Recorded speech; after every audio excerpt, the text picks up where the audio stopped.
সোহায় পরমাণু কেন্দ্র পুনর্নির্মাণের খবর সত্যি হলে উত্তর কোরিয়ার বিরুদ্ধে কঠোর ব্যবস্থা নেওয়ার আভাস দিয়েছেন মার্কিন প্রেসিডেন্ট ডোনাল্ড ট্রাম্প। জানিয়েছেন প্রাথমিক তথ্যের ভিত্তিতে এখনই কোনো সিদ্ধান্ত নেবেন না। এর আগে স্যাটেলাইট ছবির সূত্রে দক্ষিণ কোরিয়ার ইয়োনহাপ বার্তা সংস্থা আর দুটো মার্কিন পর্যবেক্ষক সংস্থা জানায় সোহায় স্যাটেলাইট লঞ্চিং স্টেশন চালুর প্রক্রিয়াও শুরু করেছে পিয়ংইয়ং।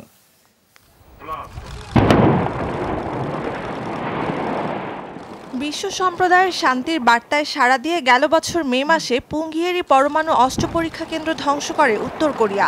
কথা ছিল ধাপে ধাপে পরমাণু অস্ত্র কর্মসূচির পরিধি আরও কমিয়ে আনবে দেশটি। বছর পেরোনোর আগেই দৃশ্যপটে ফের পরিবর্তন। অভিযোগ উঠেছে যুক্তরাষ্ট্রের সাথে শান্তি আলোচনা এগিয়ে নিতে সোহায় পরমাণু কেন্দ্র ধ্বংসের কথা থাকলেও নতুন করে তা চালুর প্রক্রিয়া শুরু করেছে উত্তর কোরিয়া। খবর সত্যি হলে পিয়ংইয়ং এর বিরুদ্ধে কঠোর ব্যবস্থা নেওয়ার আভাস মার্কিন প্রেসিডেন্টের। উত্তর কোরিয়ার চলমান পরমাণু কর্মসূচি বিষয়ক প্রতিবেদনটি সত্য হয়ে থাকলে তা দুর্ভাগ্যজনক। চেয়ারম্যান কিং আমাকে হতাশ করবেন না বলেই বিশ্বাস করি। তাও দেখা যাক সামনে কি আছে, সব সমস্যারই সমাধান আছে।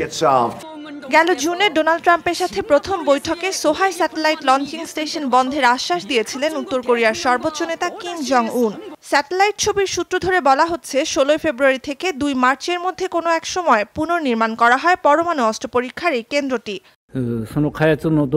পিয়ংইয়ং এর পারমাণবিক ক্ষেপণাস্ত্র আধুনিকায়ন কর্মসূচিতে প্রতি মুহূর্তে নজর রেখে চলেছি আমরা। এখন তথ্য উপাত্ত বিশ্লেষণ চলছে, তারপরই বলা যাবে আসলে কি ঘটছে দেশটিতে। পরমাণু নিরস্ত্রীকরণের মাধ্যমে কোরীয় উপদ্বীপে স্থায়ী শান্তি প্রতিষ্ঠায় ঐক্যবদ্ধভাবে কাজ করবে জাপান যুক্তরাষ্ট্র। গেল সপ্তাহে পিয়ংইয়ং এর ওপর থেকে অর্থনৈতিক নিষেধাজ্ঞা প্রত্যাহার নিয়ে দ্বন্দ্বের জেরে সমঝোতা ছাড়াই ভিয়েতনাম বৈঠক থেকে ফিরে যান ট্রাম্প কিম। পরিস্থিতির জন্য যুক্তরাষ্ট্রকেই দায়ী করছে উত্তর কোরিয়ার ঘনিষ্ঠতম মিত্র চীন। পরমাণু নিরস্ত্রীকরণে উত্তর কোরিয়া গত 1 বছরে বেশ কিছু ইতিবাচক পদক্ষেপ নিয়েছে। সারা পৃথিবী তার সাক্ষী। এসব পদক্ষেপকে স্বীকৃতি দিতে হবে, তাহলেই দেশটি আরও ইতিবাচক পদক্ষেপ নেয়ার উৎসাহ পাবে। এই মুহূর্তে কোরিয়া সংকটের কূটনৈতিক সমাধান নিশ্চিতে সংশ্লিষ্ট সব পক্ষকে শান্তি বজায় রাখার আহ্বান জানাচ্ছি। চুক্তি না হলেও ফেব্রুয়ারির বৈঠকে নতুন করে পরমাণু অস্ত্র পরীক্ষা চালাবেন না বলে ট্রাম্পকে আশ্বস্ত করেছিলেন কিম।